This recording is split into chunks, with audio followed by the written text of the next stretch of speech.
Saya dulunya tuh pernah bikin waffle.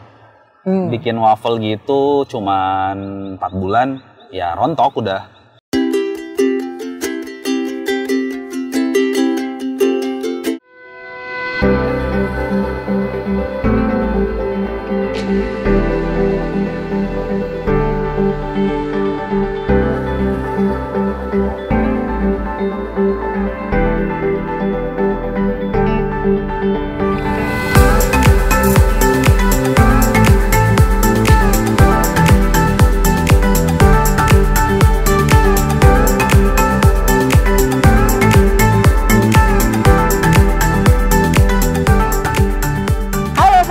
Foodpreneur di seluruh Indonesia, ketemu lagi dengan saya Sarita Suteja di Inspirasi Bisnis Kuliner by Foodies. Foodies, the first F&B education platform in Indonesia. Teman-teman, pagi hari ini katanya ada satu mandatory dari narasumber di sebelah saya ini yang katanya pokoknya mandatorinya di tempat ini harus disebutnya apa? Soekarno-Hatta rasa lembang cek. Pagi ini sebetulnya saya udah ada di sebuah kafe baru yang hits dan kekinian banget, rasa alam banget, rasa Lembang banget, yang namanya udah seperti yang ada di belakang saya ini, namanya Teduh Coffee. Dan saya udah dibolehin juga ketemu sama owner, founder, atau apa ini Mas? Ya, begitulah. Owner dan foundernya namanya Mas Agit Bambang. Halo, selamat pagi Mas. Halo Mas Sarita. Aduh, aku tuh sebenarnya senang banget karena Mas Agit ini kan bener-bener lagi sibuknya luar biasa pastinya, dan si Teduh Coffee-nya ini kan bener-bener hits luar biasa banget. Semua orang pengen datang ke sini, antri-antri ya. Tadi pas sebelum Mas Agit datang, kita sempat ngobrol sama timnya, katanya antri-antrinya sampai 35, sampai 40, sampai 100 jangan-jangan ya.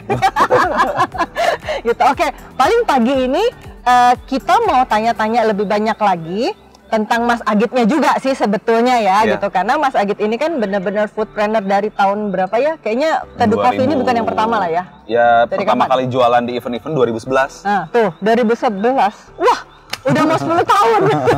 Gitu, jadi udah bener-bener apa ya? Bisa dibilang udah foodpreneur-nya udah cukup ngelotok lah ya. Udah lebih dari 5 tahun soalnya gitu. Nah, buat yang belum tahu, Mas Agit ini juga pendirinya Mie Merapi juga. Bener-bener satu bisnis kuliner juga yang cukup hits lah di Bandung gitu kan, selain Teduh Coffee ini. Nah, Git, cerita dong gitu awalnya tuh latar belakang dulu kali ya, gitu. Latar belakang dulu awalnya nyemplung jadi entrepreneur tuh gimana, sama dulu tuh awalnya latar belakang pendidikannya apa ya? Sebenarnya dulu mungkin pertama kali masuk ke dunia usaha tuh tahun 2009 kali ya. 2009 itu masih kuliah. Terus waktu itu semester 2, jadi awalnya sebenarnya bukan bisnis kuliner. Awalnya bukan. Jualan sepatu dulu, bikin sepatu namanya Embel.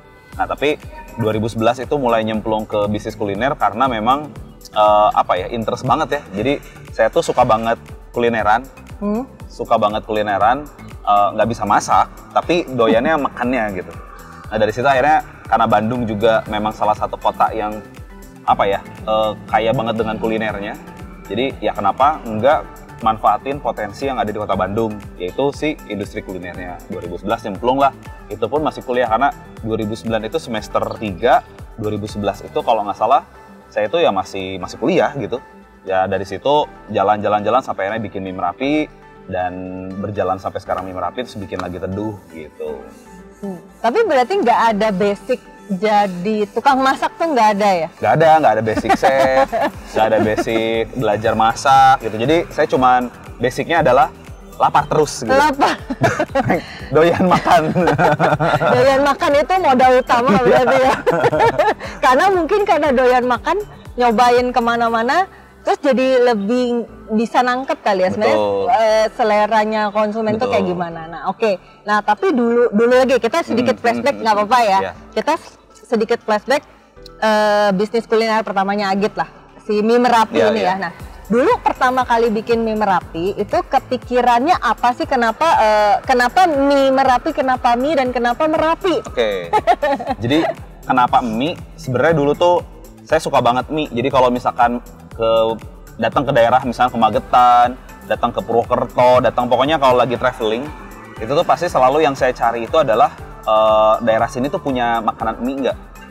Nah akhirnya ketemu tuh ternyata mie yang disebut bakmi ataupun misalnya mie baso ataupun apa itu, ternyata tiap daerah itu punya karakternya sendiri-sendiri. Dari kuahnya tuh ada satu garis yang sama, tapi ternyata wah kalau di Malang tuh gini ya, ditambahin ada cuiminya gitu kan. Nah jadi dari situ saya mikir kayaknya menarik nih kalau misalkan bisnis mie, karena saya mikir si mie ini kan udah jadi hampir sama kayak nasi, tapi mungkin masih di bawah nasi. Jadi orang Indonesia tuh konsumsi mie-nya tuh besar. Terus saya ngelihat salah satu brand mie instan tuh wah gila bisa gede banget gitu kan. Kayaknya dari level anak kecil sampai let's say mungkin pejabat pun masih konsumsi.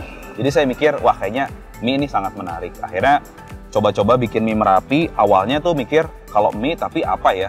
Sampai akhirnya ketemu satu positioning namanya mie kuah rempah. Sebenarnya kan mungkin rempah-rempah itu salah satu kekayaan Indonesia dan hampir semua makanan udah pakai. Tapi dulu itu nggak ada yang misalkan bikin gitu bakmi rempah atau misalkan mie rempah tuh kayaknya even mie Aceh aja tuh nggak bener-bener ditonjolin banget sih kata-kata itu. Akhirnya keluarlah si positioning itu. Terus gimana nih tampilannya biar menarik? Karena pada saat itu udah mulai booming ramen-ramen dari Jepang. Nah jadi saya ngegabungin gimana caranya secara looks itu kayak ramen. Tapi sebenarnya secara rasa, pemilihan bahan baku dan lainnya itu udah sebenarnya Indonesia banget, nggak ada ramen-ramenan. Dan Merapi itu sebenarnya singkatan. Oh, apa? Merapi itu merah putih Indonesia. Terus disingkat Merapi. Pas banget juga zaman dulu kan pedas-pedas ya. Zaman Maici itu kan level-level pedas. 2009 ya tadi. Nah, tahun segitu tuh masih orang tuh level pedas. Akhirnya ya udah sekalian dibikin level pedas dan kayaknya Merapi ini bisa mewakilkan si pedas ini dan sebenarnya konsep kita buat jangka panjang gitu. Menarik sih, itu berarti dulu benar-benar ngegabungin antara Indonesia, tadi kan merah putih Indonesia ya, merah putih Indonesia, kemudian ngegabungin si konsep pedasnya itu sendiri. Betul. Tapi secara tampilan dibikin mirip kayak ramen. Kayak ramen Jepang. Lucu loh itu, bener-bener jenius ini. Nah terus kalau ini sedikit sekarang gue mau nanya kalau yang Teduh Coffee itu kan dulu karena suka makan mie ya. Nah kalau Teduh Coffee ini jangan karena suka ngopi atau gimana? Apa ya? Sebenarnya kalau justru ini menarik sih, mie Merapi itu saya nggak suka pedas. Loh, kok bisa? dan iya benar, makanya cuman saya suka mie. Cuman kan kalau ngelihat yang namanya kita jualan ya, kita bisnis kan kita harus ngelihat market terbesarnya tuh sukanya apa. Nah, kalau di Teduh Coffee emang suka ngopi, kebetulan. Nah, sebenarnya dari dulu udah pengen bikin coffee shop, cuman kan karena harus fokus juga ya ngebangun mie Merapi. Jadi ya baru sekarang mungkin bisa. Kebetulan di Teduh ini saya ada beberapa partner. Jadi Teduh ini memang masih di under Agitama Group, tapi di sini tuh saya punya beberapa partner yang sama-sama memang suka juga ngopi. Jadi akhirnya kita bikin konsepnya si Teduh ini pas banget. Kita nemuin tempat ini, kita approach dan akhirnya boleh dipakai. Yang akhirnya kita mikir kayaknya konsep ini tuh paling relevan untuk kondisi COVID sekarang. Betul. Apalagi Lembang, Dago dengan suasana outdoor itu sebenarnya nggak pernah tidak disukai oleh orang gitu dari zaman dulu. Tinggal dirubah-rubah konsepnya, dan pada saat melihat tempat yang kayaknya ini mini Lembang tapi ada Soekarno-Hatta, kan anomali banget ya. Ngomongin Soekarno-Hatta tuh pasti panas, gersang, macet, truk gitu kan. Nggak pernah ada yang ngomong Soekarno itu adalah adem, teduh, pinus tuh nggak ada. Jadi karena anomali, ya akhirnya kita bikin itu. Jadi justru berangkat dari anomali tadi ya, bahwa pengen menghadirkan suasana Lembang, tapi di Soekarno-Hatta di tengah-tengah yang katanya pedas, bukan pedas katanya panas gersang, gitu kan, gersang, macet, tapi di sini sekarang ya kayak gini gitu, suasananya tuh bener-bener ala-ala Lembang banget ya. Ada pohon pinusnya, ada ngopinya juga. Nah terus kalau misalnya dulu nih perpindahan dari, kan dulu kan mengurusi industrinya sepatu cowok ya, nggak salah ya, embel shoes itu kan. Nah tapi kan dulu berarti awalnya fokus dulu di sepatu nih. Kemudian apa titik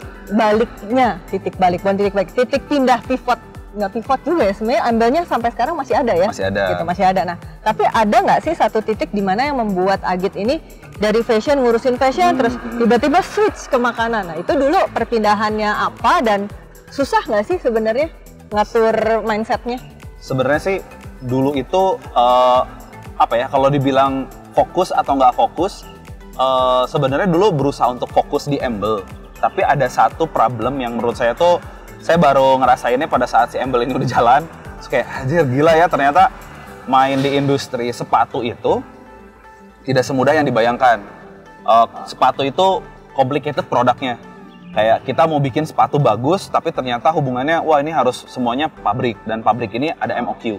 Buat kita yang dulu mulai, budget nggak besar, terus penjualan juga masih nggak banyak. Jadi akhirnya kita mau develop sepatu yang oke itu terkendala terus dengan yang namanya MOQ pabrik.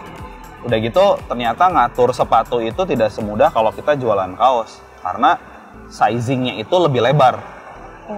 Jadi dulu tuh sempat sering banget di Embel itu waktu 2 tahun pertama bahkan 3 tahun pun masih kayak gitu. Kita jualan, ada penjualan, tapi di akhir itu cash-nya nggak ada. Apanya nggak ada? Cash liquidnya tuh nggak ada. Karena kita harus udah nyetok lagi barang. Jadi terlalu lama gitu, tetap mulai. Misalnya nih, kita mau nyetok nih kulitnya. Kulitnya aja produksinya 1 bulan. Sedangkan dari situ selesai 1 bulan, baru masuk gudang. Dari situ baru nanti dibikin sepatu. Bikin sepatu produksi 2 minggu. Jadi lead time dari kita bahan baku sampai nanti produk jadi itu tuh bisa sampai 2 bulan. Sedangkan penjualan juga kita masih dulu belum besar lah gitu. Nah itu aja di kendala kita buat mengatur cash flow. Nah dari situ kayak, ini kalau misalkan buat saya yang budgetnya pas-pasan gitu kan, terus kita juga belum punya banyak link investor dan lain-lain, kayaknya harus mikirin bisnis yang lebih cash flow-nya positif, lebih cepet lah gitu secara perputaran. Dan saya pelajarin kuliner, ternyata kuliner luar biasa. Nyetor duit tiap hari tuh. Jadi ya mungkin kalau apa sih orang zaman dulu ataupun termasuk gitu, kayak orang tua saya bilang, wah enak ya kalau jualan warung nasi, belanja subuh-subuh, siang-siang udah jadi duit gitu kan. Dan liquid tuh cashnya. Liquid gitu kan. Terus udah gitu akhirnya ya udahlah pelajarin, wah ini kayaknya kalau berhasil, kalau emang formulanya tepat, bener nih. Makanya kenapa beberapa brand internasional bisa sampai sebesar itu dan yang lain. Akhirnya masuklah ke dunia si kuliner ini. Dan ternyata ya bisnis modelnya agak berbeda. Sekarang jalan dua-duanya justru saling melengkapi sebenarnya. Jadi karena saran ibu ya sebenarnya ya? Ibu saya justru yang bikin resep awal mie Merapi. Ya kan saya nggak bisa masak kan? Oh iya ya, itu jadi, rahasia chefnya, master chefnya. Eksekutif chefnya tuh ibu saya. Sampai sekarang berarti ya? Jadi atau enggak? Enggak, kalau sekarang kan kita udah diproduksi di Central Kitchen sendiri. Iya, benar. Nah, cuman dulu penciptaan awal bumbu Merapi, bumbu kare itu tuh ibu saya yang bikin. Berarti ibunya apa ya? Bisa jadi jimatnya kali ya, apa namanya? Kunci suksesnya itu ada di ibunya loh ternyata. Jadi dulu apa sih? Saya tuh sama ibu saya, Bu ini kayaknya kurang asem. Oh dicoba lagi. Sampai dari situ setiap buka outlet tuh saya pasti selalu minta doa dulu. Jadi misalkan ada tempat nih, saya fotoin, Bu ini kayaknya tempatnya bagus buat ini. Kira-kira ibu gimana? Oke nggak? Ya kalau ibu sih percaya aja ya udah. Jadi minta izin lah. Terus pas saya pembukaan tuh pasti saya izin dulu buka mungkin gini datang ibu saya. Ya sampai sekarang itu tuh tradisi yang sampai sekarang dijalanin terus gitu. Tapi ya alhamdulillah ada rezekinya lah. Nah berarti itu mungkin salah satu kunci suksesnya itu doa ibu ya. Iya sih. Gitu, doa ibu, restu ibu lah ya gitu. Apalagi eksekutif chefnya ibunya juga. Kalau di sini Raci kopinya nggak ibunya bukan. Kirain ibunya juga gitu kan. Mau nanya, kalau di Teduh Kopi ini sebenarnya menunya apa aja sih? Boleh nggak diceritain? Sebenarnya menunya simple. Kita ini di sini nggak nyimpan mesin kopi bahkan. Oh enggak ya?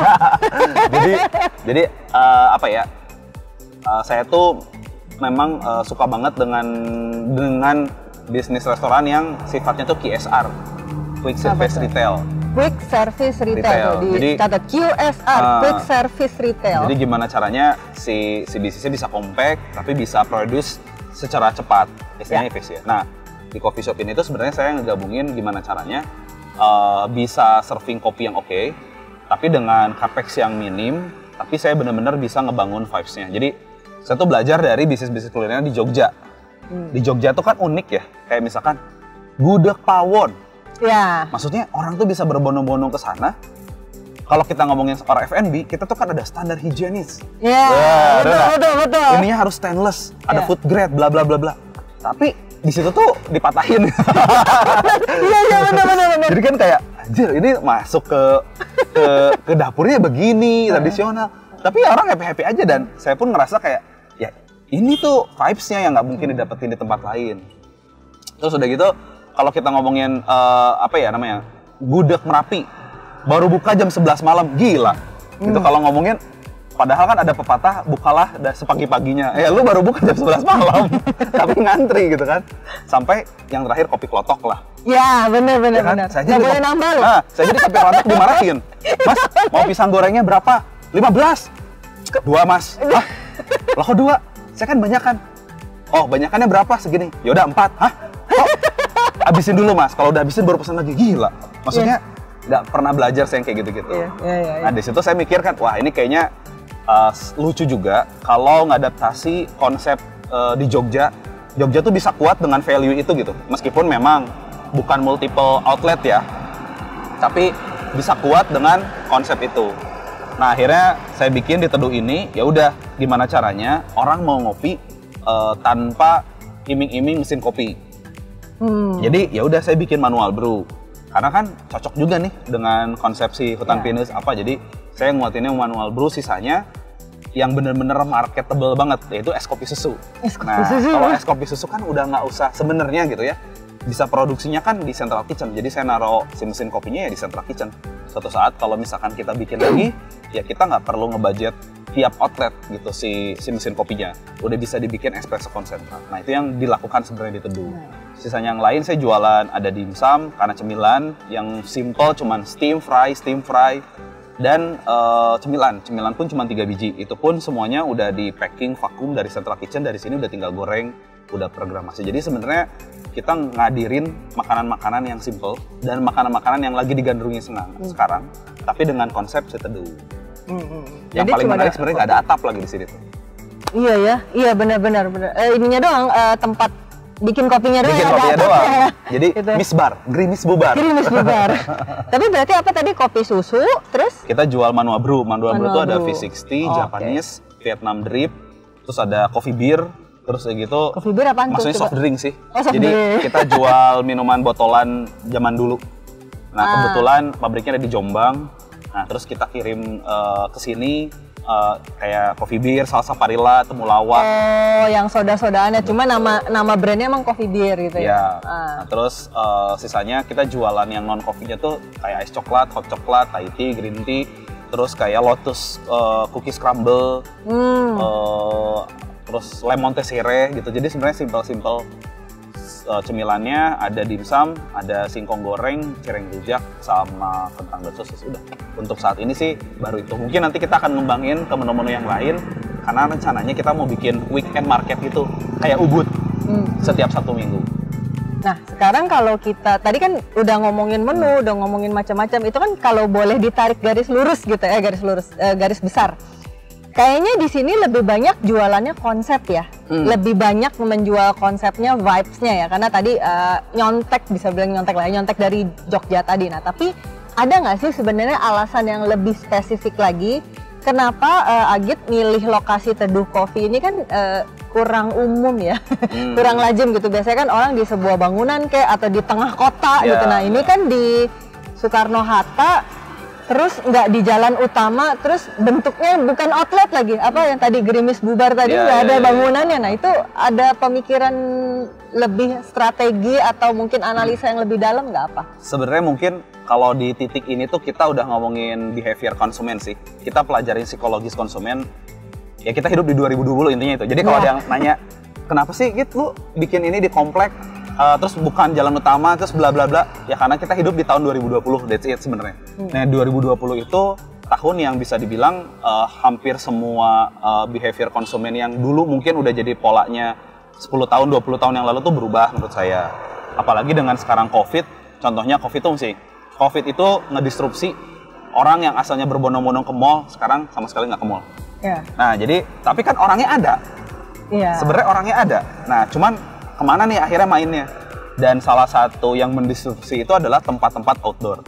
Salah satunya coffee shop, tempat-tempat outdoor terus disrupsi. Jadi makanya kenapa kita bikin konsep ini, karena menurut saya sangat relevan dengan sekarang pola pikir konsumen pada saat sekarang. Terus yang kedua ya tadi, pada saat kita menjual sisi alam, sisi teduh, seger gitu kan, ijonya itu tuh selalu berhasil. Tapi memang konsep itu bisa dibuild-nya rata-rata daerah Puncak, Lembang, dan Bogor. Apa jadinya kalau ada hal seperti itu di tempat-tempat yang nggak diduga? Kayak contohnya kayak Soekarno-Hatta ini.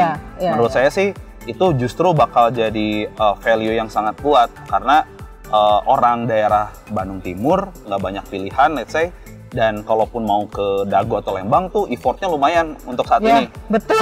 Nah jadi kalau misal ada yang deket ya kenapa enggak gitu kan? Nah jadi sebenarnya konsep-konsep itu yang pertama dipikirin, dan yang paling terakhir adalah karena kita hidup di tahun 2020,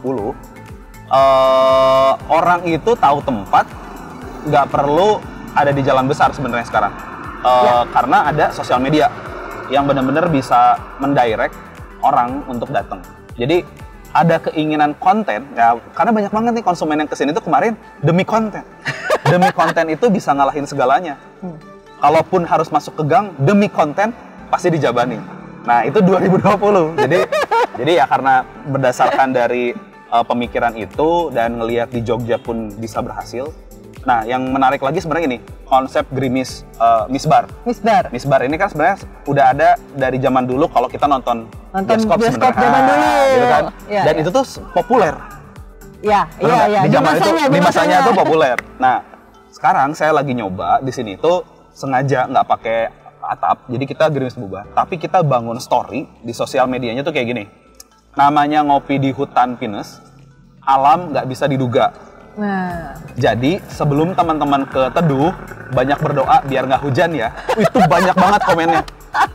Asli, itu banyak banget komennya. Terus orang tuh pada, ayo doain. Itu jadi campaign kita bahkan. Nah, pas aja orang datang ke sini, kemarin kita hujan nih. Pertama kalinya hari Senin kemarin. Sempat hujan, tapi nggak lama, cuma 10 menit. Hujan tuh besar, bubar nih, orang lagi rame. Bubar, ada yang melipir ke sana, ada yang ke mobil. Nah, tapi setelah udah berhenti, orang balik lagi, rame lagi. Itu jadi maksudnya kita lagi nyoba eksperimen bahwa sebenarnya kelemahan kita mau jual jadi satu kelebihan. Meskipun ya ini kita nggak tahu ya dalam jangka panjang apakah berhasil atau tidak. Nah tapi lagi nyoba, intinya begitulah. Jadi intinya memang dari awal itu dari Agit itu memang udah membangun sebuah storytelling yang udah dari awal memang di-create ya seperti itu ya. Bahkan kayak di Teduh aja nih kita punya kucing. Ada kucing dua. Kucing liar sebenarnya kita juga nggak tahu. Tapi kucing ini tuh ada terus di sekitaran. Terus udah gitu bersih juga kucingnya, tapi nggak ada kalungnya. Akhirnya kita kalungin Teduh 1, Teduh 2. Jadi mereka jadi sosok yang ada di Teduh. Dan kalau misalkan teman-teman yang lagi main ke Teduh gitu, ya bakal nemu dia, ya silahkan say hi, foto, bahkan ada ayam gitu. Jadi, nah itu justru kita sengaja kita bangun gitu. I see. Iya, jadi maksudnya mau dibikin se-original mungkin kali ya, se-original mungkin, kemudian sehutan mungkin, ya. Betul. Jadi kalau hujan ya udah gitu kan. Kalau ada harimau sih pengennya ada harimau saya sih. Itu dicakar loh, kucing nyakar oke lah. Kalau harimau nyakar lumayan kan. Nah, kalau misalnya boleh cerita nih ya, gitu di awalnya banget lah tadi strategi membangun brandnya lah, strategi membangun story-nya. Itu tuh sebenarnya di awal banget kan, sekarang udah banyak yang mau ngeliput nih. Ada nggak strateginya seperti apa sih detailsnya? Apakah misalnya bayar buzzer yang banyak misalnya atau gimana? Sebenarnya Teduh ini kita kalau ngomongin budget tuh minim banget, kecil lah. Jadi sebenarnya salah satu kekuatan yang kita dulu tonjolin itu adalah si place-nya. Karena menurut saya si place ini tuh punya kekuatan yang luar biasa. Makanya kita garap kontennya, kita garap si tempatnya, place-nya, terus kita bikin konten. Tadi dengan kita bikin Soekarno-Hatta rasa Lembang dan lain-lain. Nah, tapi memang ada bantuan pun dari buzzer atau KOL lah intinya. Nah, tapi cuman KOL ini memang kita profiling banget. Jadi kita ngomongin buat apa banyak-banyak KOL, tapi kalau pengaruhnya nggak bagus. Atau misalkan impactful-nya tuh tidak sesuai. Makanya kita pilih banget KOL yang kayaknya paling punya impact dan represent-nya paling bagus buat bisa ngomongin si Teduh Coffee atau ngeviralin. Nah, akhirnya kita ada beberapa, budgetnya itu pun nggak besar. Dan justru konsepnya adalah gimana caranya bisa dibikin konten TikTok. Jadi konten TikTok dia broadcast di TikTok dan di Instagram kan. Jadi broadcastnya tuh di TikTok dulu, baru di Instagramin. Jadi sebenarnya kalau Instagram itu kan pasti kita kalau videonya ya video Instagram lah gitu ya, dan foto-foto. Nah justru kita bikin konten itu di awal semuanya adalah versi TikTok. Versi TikTok, posting semuanya di TikTok, dan ada beberapa KOL yang memang Instagramnya pun bagus, di broadcast juga di sana. Gitu. Jadi sebenarnya sesimpel itu, tapi dengan keyword-keyword yang pas, dan hampir semua KOL nyebutnya juga sama. Cara mereka bikin kontennya bebas sih, tergantung mereka. Cuman message-nya tuh harus sama. Dan itu hanya 5 KOL. Cuman akhirnya di-repost secara sukarela oleh banyak banget akun. Dan akhirnya jadi viral. Berarti yang paling penting itu sebetulnya dari sisi konten storytelling sama pemilihan KOL ya, bisa dibilang seperti itu ya. Betul. Oh, oke. Nah, berarti mungkin bisa dibilang strategi itu yang membuat si Teduh Coffee ini baru berapa hari sih? Belum seminggu bahkan ya. pas hari ini tuh belum seminggu, tapi kayaknya ngantri terus tiap pagi kan. Itu sebenarnya salah satu rahasianya ya gitu. Nah, terus mau nanya lagi nih, dari perjalanan bisnis selama ini, sebenarnya Agit pernah gagal nggak sih? Oh pernah. Oh pernah. Jadi dulu tuh kalau kuliner, bahkan saya dulu tuh pernah bikin waffle. Bikin waffle gitu cuman 4 bulan, ya rontok udah. Terus sempat bikin beberapa bisnis, tapi memang bukan kuliner sih.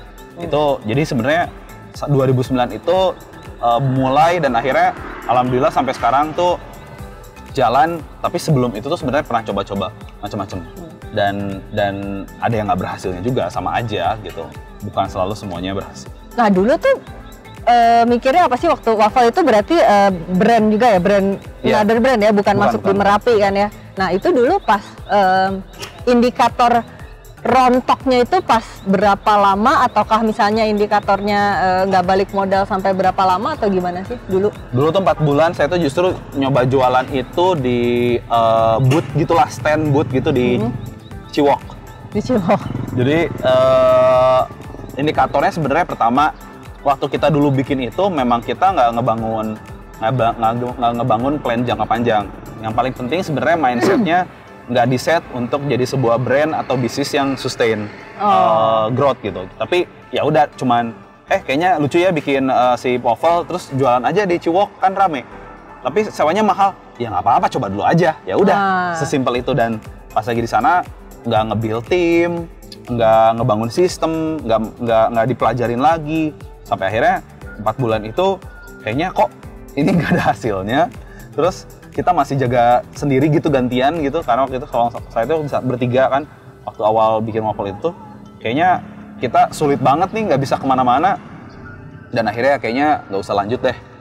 Soalnya secara ini nggak progres, terus kita pun juga bingung sampai ngerekrut tim aja tuh bingung gitu. Jadi ya udah nggak lanjut. Jadi itu setelah Mie Merapi tuh atau sebelum? Sebelum. Oh sebelum. Sebelum, dan nggak balik modal juga. Oh jadi sebenarnya karena ada pelajaran itu gitu, makanya berusaha tidak diulangi lagi pada saat bikin Mie Merapi yang udah ada timnya. Berarti sekarang kayak di Teduh Coffee juga sebenarnya di planning untuk jangka panjang ya. Apalagi zaman dulu, ya jangankan zaman dulu, zaman Mie Merapi aja. Apalagi pas kita di zaman novel, kita nggak tahu mau nanya ke siapa kalau ngomongin kuliner kan? Iya benar. Jadi nyari-nyari buku aja bisnis kuliner tuh gimana sih? Wah susahnya minta ampun. Nyari-nyari di YouTube aja kayak, aduh nggak ada. Jadi maksudnya saya kuliah, tapi kan kuliah itu nggak ada di saya tempat kuliah itu kan gimana sih bisnis kuliner tuh apa? Jadi dulu tuh kayaknya, aduh bingung banget mau nanya ke siapa. Temen ataupun misalkan pengusaha entrepreneur kuliner pun juga boro-boro bisa kenal. Jadi dulu tuh nggak ada. Sekarang kayaknya lebih enak. Ya. Apalagi ada foodies. Saya sekarang banyak inilah, maksudnya banyak channel-channel yang terbuka lah. Misalnya kalau nyari mentor itu sebenarnya nggak harus ketemu orangnya, bahkan kalau sekarang ya, tapi bisa belajar misalkan either itu misalnya dari bukunya atau YouTube channel tuh banyak banget sih ya sebenarnya. Atau sosial medianya kan banyak juga owner-owner bisnis yang hobinya sharing ya. Yang hobinya sharing. Kayaknya kalau mau ngejapri Mas Agit juga boleh nggak sih? Boleh. Mangga. Gitu. Apa Instagramnya apa? @agitbambang. @agitbambang. Sama ini. Oh jangan lupa follow juga ya. @teduhcoffee ya. @teduhcoffee. @mimerapi. @mimerapi itu jangan lupa di follow juga. Oh ya buat teman-teman, saya juga hampir lupa gitu ya. Jangan lupa terus subscribe YouTube channelnya Foodies, kemudian aktifkan tanda loncengnya, dan share semua linknya ini ke semua grup WhatsApp biar manfaatnya merata dan lebih banyak tersebar ke teman-teman foodpreneur di seluruh Indonesia. Nah, terus ini mau mendekati akhir nih sebenarnya, mau mendekati akhir wawancara. Nah, sebenarnya mau nanya ya, sebenarnya kalau arti berhasil atau sukses buat Agit tuh apa sih? Buat saya tuh sebenarnya saya tuh dari dulu tuh pengen banget konsepnya tuh leaders create leaders. Jadi buat saya tuh sukses itu kalau ini kita ngomongin di ranah bisnis lah ya. Ya. Di ranah bisnis tuh pada saat si bisnis saya bisa growth, bisa punya impactful dan punya impactful lebih banyak buat orang dan juga bisa melibatkan orang lebih banyak. Plus bisa meng-create leader-leader yang nantinya mungkin akan memegang tonggak estafet ke depannya. Jadi buat saya sih itu salah satu tujuan saya di bisnis tuh. Saya pengen banget gimana caranya nge-create leader sebanyak-banyaknya dan bisa maju sama-sama. Kalaupun mereka let's say nggak di grup kita, mungkin sesaat justru kita bisa jadi partner. Kita bisa berkolaborasi. Kalau buat saya sih itu. Di luar dari itu ya mungkin gimana caranya si bisnis saya harus juga bisa work-life balance lah intinya. Bisa bikin juga ngasih banyak kebahagiaan buat diri saya, buat keluarga, dan justru orang-orang di sekitar saya. Paling itu sih sebenarnya. Berarti ada dua ya, yang pertama leaders create leaders, sama yang kedua work-life balance ya. Jadi memberikan manfaat untuk lebih banyak orang lagi di sekelilingnya Agit. Oke, paling itu aja. Ada nggak pesan-pesan atau tips untuk foodpreneur? Apa ya? Ya mungkin pesannya lebih ke karena sekarang lagi COVID ya. Ya lagi COVID ini kan pasti terutama mungkin teman-teman kuliner yang basisnya offline. Salah satunya mungkin juga kayak Mie Merapi juga terpengaruh sama. Tapi kalau saya sih pokoknya tetap semangat aja karena pasti suatu kondisi seperti ini kan nggak seterusnya. Yang paling penting gimana caranya kita bisa mengamankan perahunya untuk tetap terapung. Jangan sampai karam. Meskipun kita nggak kemana-mana, it's okay. Yang penting sabar, yang penting pelajarin terus dan terus improve. Pertahankan SDM terbaiknya, karena menurut saya itu salah satu yang bakal menopang kita untuk bertahan saat ini, dan insya Allah nih 2021 bisa melesat lagi, amin. Amin. Oh ya, Git, boleh nggak disebutin dong ini Teduh Coffee alamatnya di mana dan lokasi lengkapnya di mana, biar kalau teman-teman mau datang langsung bisa ke sini. Jadi Teduh Coffee ini ada di Jalan Pinus Regensi, sebelum gerbang kompleknya, samping Polsek Cinambo.